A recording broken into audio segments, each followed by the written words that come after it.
প্রথম প্রতিযোগী হিসাবে আছেন গাজীপুরের আবু হুরায়রা মাদ্রাসার কৃতি শিক্ষার্থী হাফেজ জুনায়েদ বিন সুলতান। হাফেজ জুনায়েদ বিন সুলতানকে অনুরোধ জানাচ্ছি চমৎকার কণ্ঠে আপনাদেরকে তেলাওয়াত করে শোনাবার জন্য। أعوذ بالله من الشيطان الرجيم بسم الله الرحمن الرحيم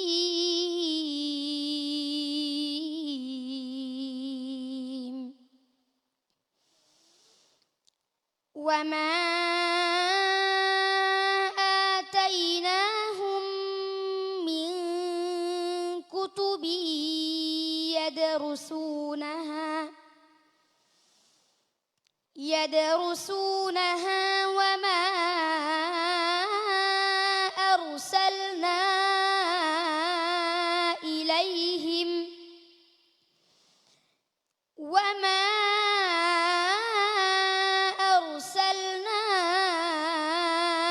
إليهم قبلك من نذير وكذب الذين من قبلهم وما بلغوا معشار ما آتيناهم فكذبوا رسلي فكيف كان نكير قل إنما أعظكم بواحدة أن تقوموا لله مثنى وفرادا ثم تتفكروا ما بصاحبكم من جنة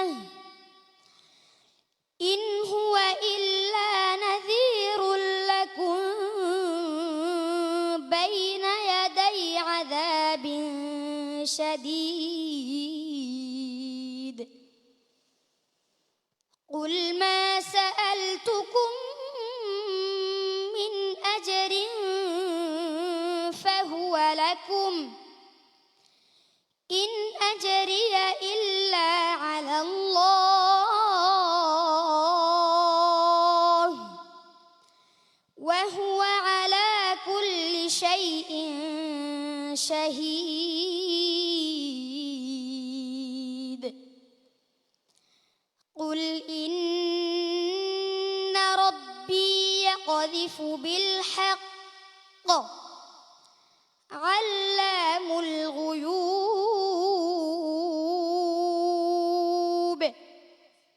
صدق الله مولانا العظيم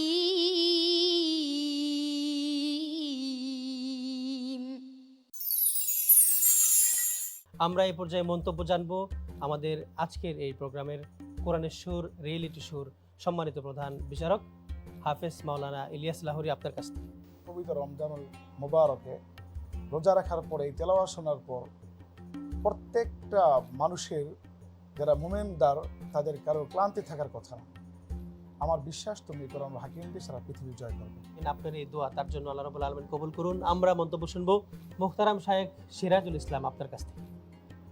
আলহামদুলিল্লাহ, জুনায়েদের তেলাওয়াত শুনে আমি মুগ্ধ হয়েছি। আজকে প্রথম রমজান এবং সে প্রথম প্রতিযোগী, তার ভিতরে একটা আতঙ্ক থাকার কথা ছিল, কিন্তু সে সমস্ত ভয়কে জয় করে সুন্দর একটি তেলাওয়াত আমাদেরকে উপহার দিয়েছেন। অনেক ধন্যবাদ আপনাকে চমৎকার মন্তব্যের জন্য। আমরা মন্তব্য শুনবো আমাদের অন্যতম বিচারক হাফেজ কারি মাওলানা শায়েখ সালামাতুল্লাহ হাফিজাহুল্লাহ। আলহামদুলিল্লাহ, শোনার পর আমার মনটা ভরে গেল। আমরা দোয়া করবো সেই জন্য আরো ভবিষ্যতে আরো সুন্দর তেলাওয়াত করে আরো সারা পৃথিবীতে তার হৃদয়ের কণ্ঠ যেন সেই ছড়িয়ে দিতে পারে, এই জন্য আমরা দোয়া করবো। মুফতি সানাউল্লাহ নেসারি হাফিজাহুল্লাহ আপনার কাছ থেকে শুনবো আমাদের ছোট্ট বন্ধুর যে তেলাওয়াতটি করেছে, এই তেলাওয়াতের সংক্ষিপ্ত একটি সামারি আপনি তুলে ধরবেন ইনশাআল্লাহ। আসলে এই আয়াতগুলো নাজিল হয় মক্কার কাফিরদের আপত্তির জবাব দেওয়ার জন্য। মক্কার কাফিররা নবী মুহাম্মদ সাল্লাল্লাহু আলাইহি ওয়াসাল্লামের এই আনিত বিধান অস্বীকার করছিল। নবী সাল্লাল্লাহু আলাইহি সাল্লাম সম্পর্কে তারা বিভিন্ন ধরনের বাজে কথা বলছিল। কেউ বলছিল মুহাম্মদ ইসলাম একজন পাগল, নাউজুবিল্লাহ। কেউ বলছিল নবী মুহাম্মদ সাল্লাল্লাহু আলাইহি সাল্লাম একজন গণক, তথা নবী সাল্লাল্লাহু আলাইহি সাল্লামকে ছোট করার জন্য বিভিন্ন ধরনের আপত্তি তারা তুলেছিল। আল্লাহ তাআলা এই আয়াতের মধ্যে জবাব দিয়ে দিলেন, নবী মুহাম্মদ ইসলাম পাগল নন, বরং তিনি সতর্ককারী। আর সর্বশেষ যে বিষয় হচ্ছে, গায়েবের পূর্ণ জ্ঞান একমাত্র আল্লাহ তাআলার কাছে। আগামীকাল কি হবে, আমরা কে কি খাবো, আমরা কি কোথায় মারা যাব, এবং কিয়ামত কখন সংঘটিত হবে, এই যে অদৃশ্যের জ্ঞান, এটা একমাত্র আল্লাহ তাআলাই জানেন। সত্যের পক্ষে কথা বলতে যায়া বাধাগ্রস্ত হয়ে সেখানে থেমে থাকা যাবে না, সামনে অগ্রসর হতে হবে। সত্যের বিজয় অবশ্যই অবিসম্ভাবী, সত্য অবশ্যই বিজয়ী হবে। সেই মেসেজটুকু আল্লাহ তাআলা আমাদেরকে আয়াতে কারিমার সময় দিয়েছেন। মন্তব্য শুনবো। আজকে যিনি অতিথি প্যানেলে রয়েছেন হাফেজ সুফিয়ান মাহমুদ, আপনি সিলেট বিভাগে আমাদের কাজ করেন, কিন্তু এই চমৎকার আয়োজনে আপনার কাছে কেমন লেগেছে? আপনি তেলাওয়াত শুনেছেন, তাফসীর শুনেছেন, সর্বোপরি আপনার কাছে কেমন লেগেছে? আজকে প্রথম রমজান, আমরা ইফতারের আগ মুহূর্তে তার কোরআন তেলাওয়াত শুনে মনে হচ্ছে আমাদের সারাদিনের রোজা রেখে যে ক্লান্তি হয়েছিল, আমরা এই ক্লান্তি দূর হয়ে গেছে এই সুলতান জুনায়েদের তেলাওয়াতের জন্য। মাশাআল্লাহ, আল্লাহ তাআলা তাকে উঁচু মোকাম দান করুন। অনেক ধন্যবাদ আপনাকে চমৎকার মন্তব্যের জন্য। সম্মানিত দর্শক শ্রোতা, আপনারা প্রথম প্রতিযোগীর তেলাওয়াত শুনে নিশ্চয়ই সকলে মুগ্ধ হয়ে আছেন, এবং আপনারা একে একে আমাদের 6 জন প্রতিযোগীর তেলাওয়াত শুনেছেন, এবং আমরা দেখতে পাচ্ছি যে আমাদের বিচার কাজ হয়ে গিয়েছে এবং রেজাল্ট আমার হাতে এসে পৌঁছেছে। আমরা এখনই ঘোষণা করছি রেজাল্ট ইনশাল্লাহ।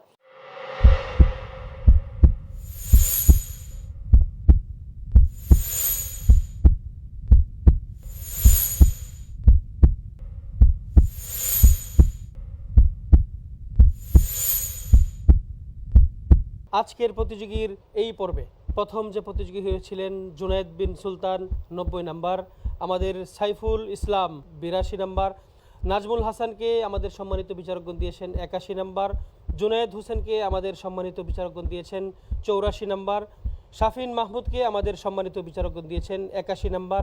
সর্বশেষ যে আমাদের প্রতিযোগী ছিল মাহমুদুল হাসান, তাকে আমাদের সম্মানিত বিচারকগণ দিয়েছেন 87 নাম্বার।